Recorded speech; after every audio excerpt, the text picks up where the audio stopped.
ating lahat. And kay Police Captain Arturo Melchor Jr. po, happy 44th birthday po sa inyo, sir. And siguro sir, kilala niyo naman na po kung kanino po galing yung sorpresa nito, sir. Ayan, ano na sir?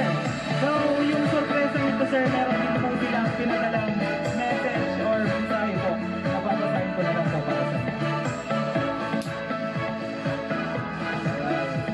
Ayan, nakalagay po dito sa letter.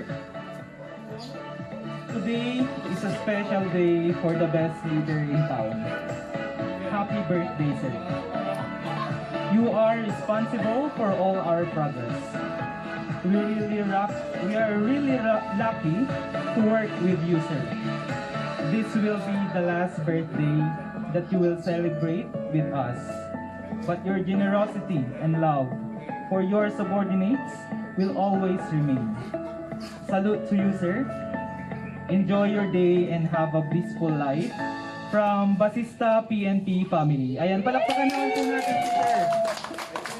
Ayan, may message po ba kayo, sir, para sa PNP po ng Basista po? Wala na. Anyway, ano naman, alam naman nila yun. Mahal na mahal ko yung mga yan. Kung mga problema na dumarating sa atin, kaya naman,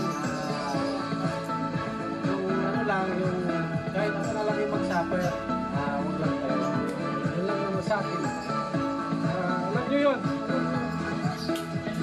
Actually, wala pa kami tulog. Kasama ko yung tropa kagabi, pero alam ko naman yung supporter ko yun. Kami misinterpret lang tayo minsan. Pero sabi ko nga sa inyo, as much as possible, kahit ako na lang, huwag na lang kayo sa akin. Thank you, sir. Napaka-emotional po nila. And kantahan na lang din po natin sila ng happy birthday po. Mali lang yung age ko eh. Abayan niyo po kami. Happy birthday to you. Happy birthday to you. Happy birthday, happy birthday. Happy birthday to you. Ayan, yung mabilis naman po. Happy birthday to you. Happy birthday to you. Happy birthday, happy birthday, happy birthday to you. Ayan, napaka-special ng cake. Wish na lang po muna tayo, sir, bago po natin i-blow yung candle. Ayan, palakpakan po natin ulit si sir.